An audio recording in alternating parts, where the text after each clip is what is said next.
M A final paper second Urdu poetry میں مثنوی و نظم اس پرچے کا نام۔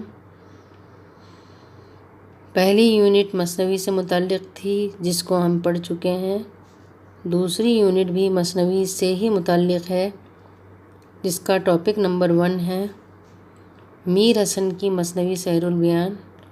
میر حسن کی مثنوی سحر البیان پر اس سے پہلے 2 لیکچر ہو چکے ہیں جس میں میر حسن کی سوانح حیات اور مثنوی کے اجزاء میں سے مثنوی کا قصہ، اس کی تصویر کشی، معاشرت کی منظر کشی، سحر البیان کی کردار نگاری ہم پڑھ چکے ہیں۔ آج ہم پڑھیں گے سحر البیان مثنوی کی زبان۔ میر حسن کے خاندان میں شعر و شاعری کا چرچا تھا۔ ان کے والد بھی شاعر تھے اور دبستان دہلی سے تعلق رکھتے تھے۔ لکھنؤ میں رہائش کے باوجود میر حسن خود کو دبستان دہلی سے وابستہ خیال کرتے تھے اور انہیں اس پر فخر تھا۔ مثنوی کی زبان پر غور کیجیے تو یہ واضح ہو جاتا ہے کہ وہ زبان کے معاملے میں لکھنؤ کی نہیں بلکہ دہلی کی پیروی کرتے ہیں۔ زبان دہلی کی سادگی، روانی اور سلاست مثنوی سحر البیان کی سب سے نمایاں خصوصیت ہے۔ تصنع اور بناوٹ سے وہ ہمیشہ اپنا دامن بچاتے ہیں۔ محاورے اور روزمرہ کی صحت کا بھی انہوں نے بہت خیال رکھا ہے۔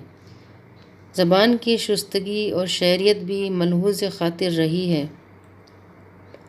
میر حسن کے استعارے اور تشبیہیں دلکش ہونے کے ساتھ ساتھ سادہ بھی ہوتی ہیں۔ الفاظ کے انتخاب میں بھی انہوں نے بہت احتیاط سے کام لیا ہے۔ اسی لیے مثنوی میں ایسے الفاظ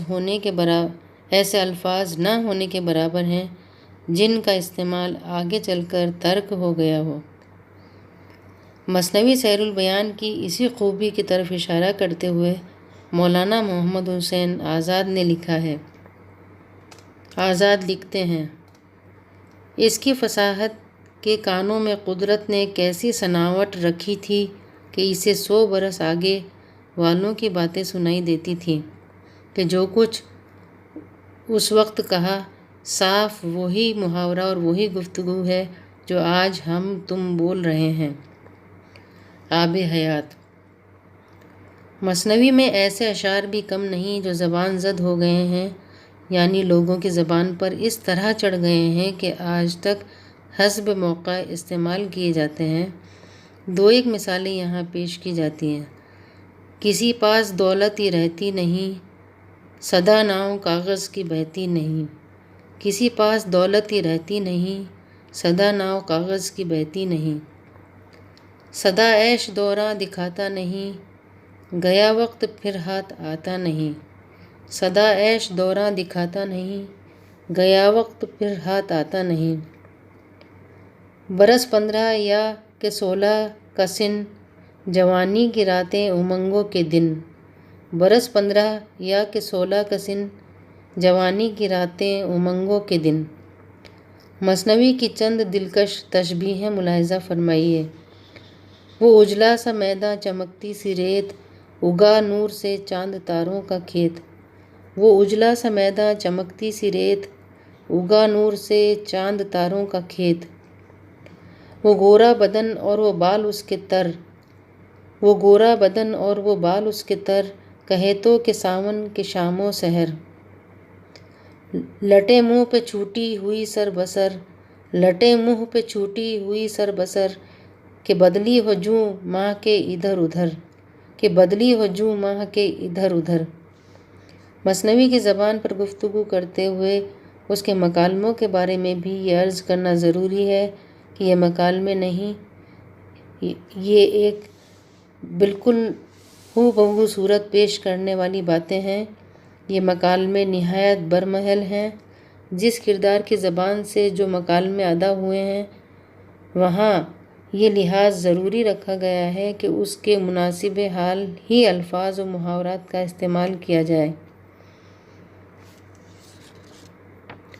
کلیم الدین احمد جو اپنی سخت گیری کے لیے مشہور ہیں اور اردو شاعری کو خاطر میں نہیں لاتے، مثنوی سحر البیان کے طرز ادا کے قائل نظر آتے ہیں۔ مثنوی کے اسلوب نگارش کو خراج تحسین پیش کرتے ہوئے فرماتے ہیں پروفیسر کلیم الدین: ہاں، اہم ترین چیز سحر البیان میں طرز ادا ہے۔ عبارت صاف، پاکیزہ اور بامحاورہ ہے۔ بیان سراسر شوخ اور دل پذیر ہے۔ شیرینی اور ترنم کی کمی نہیں۔ عموماً الفاظ نرم اور نہایت ملائم استعمال ہوئے ہیں۔ میر حسن نے فصیح روز مرہ کا نچوڑ اس مثنوی میں رکھ دیا ہے۔ گفتگو اور مکالمے کے لطیف ترین پھول یہاں کھلتے ہیں۔ جملہ خوبیوں کے ساتھ کہیں ضرورت سے زیادہ تصنع کا پتہ نہیں۔ اردو شاعری پر ایک نظر۔ مثنوی سحر البیان میں دو ایک خامیاں بھی ہیں۔ مثلاً طوالت کا عیب کھٹکتا ہے۔ میر حسن نے تقریباً ہر بیان کو طول دیا ہے، جو اکثر جگہ ناگوار ہوتا ہے۔ فوق فطری عناصر کی بھرمار نہیں، لیکن دیو، پری، کل کا گھوڑا، متعدد ایسی چیزیں ہیں جنہیں عقل تسلیم نہیں کرتی۔ کہانی میں کوئی انوکھا پن نہیں۔ اس کے باوجود سحر البیان کی خوبیاں اس کی خامیوں پر بھاری ہیں۔ یہاں میر حسن کا جمالیاتی شعور اور اس کی فنی مہارت کا قدم قدم پر ثبوت ملتا ہے۔ یہ بات بھی قابل ذکر ہے کہ میر حسن نے عریانی اور فحش نگاری سے دامن بچایا، حالانکہ یہاں اس کے متعدد موقع موجود تھے۔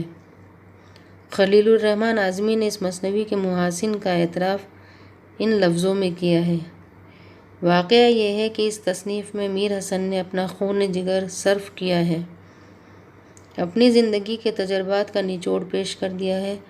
اپنی ذہانت و فطانت، فنی آگہی و لسانی شعور کا ثبوت اس مثنوی کے ہر مصرعے سے فراہم کیا ہے۔ یہ کہانی نہیں، تہذیبی دستاویز ہے۔ یہ شعر محض نہیں، صحیفہ حیات ہیں، مضامین نو۔